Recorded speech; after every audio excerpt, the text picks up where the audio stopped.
I mean, in a way, he kind of just said my dog died, but that's. I said your dog might die. So we're starting off this wine with a little more animosity than it usually starts off with. On a happy note. But actually, on a very happy note, Johnny Bananas.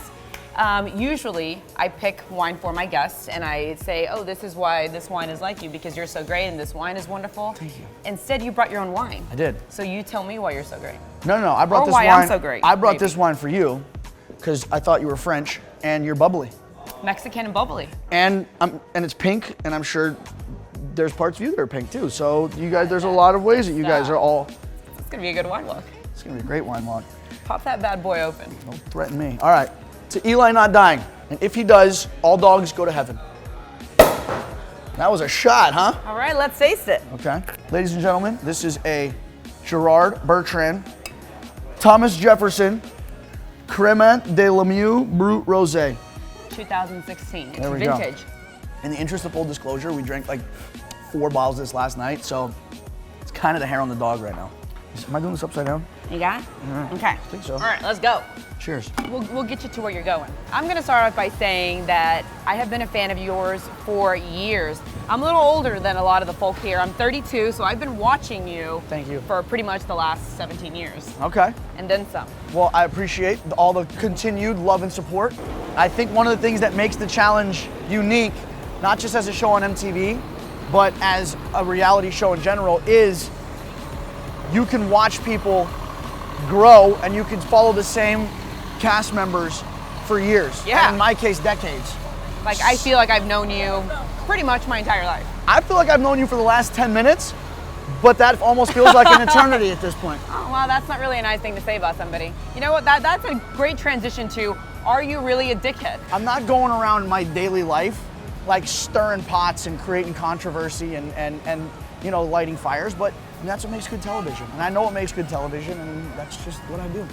Are you at all concerned that ever since you essentially took Sarah's money, you haven't really won?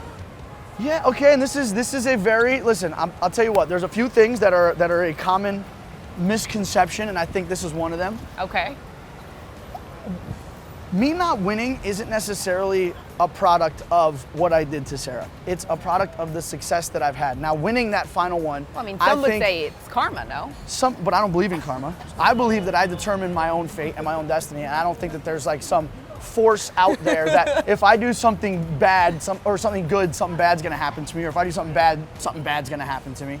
I just think, listen, if I tripped and smashed my face on this concrete right now, Would it be because you called me a dickhead? Maybe.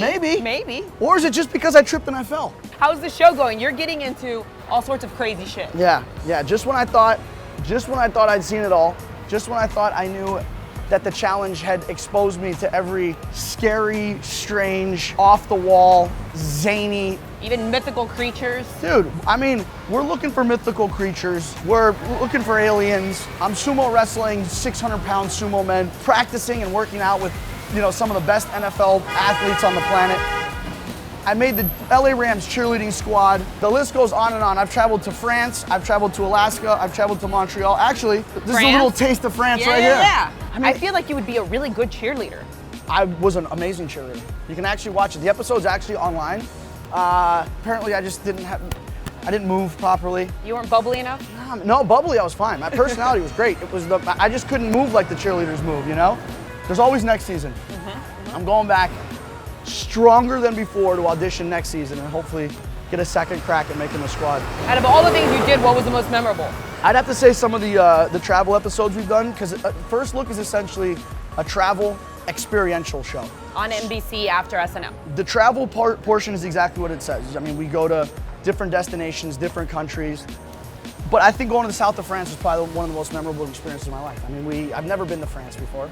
I never tried rosé a day in my life until I was in France, and now I drink rosé all day. It's a way of life. It is a way of life. Way of life. It's okay. I got back from France, and I'm like, listen, it's okay to wake up in the morning, start drinking wine, and eat butter and croissants all day long. They do it in France. Are you single? Yes, I am. That was a direct hit on camera. Oh, it was? Yeah. Yes. Yeah.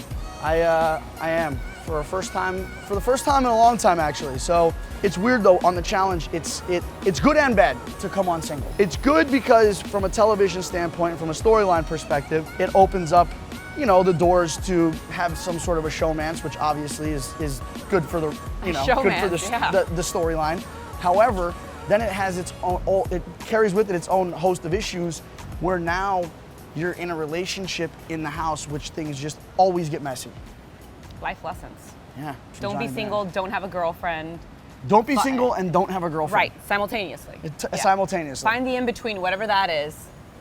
Well, we know what that is, but all right, that's it. We took it to your next home. Dude, thank you so much. Cheers. Great walk. This is the most exciting walk I've ever had around New York City. And it's humid as...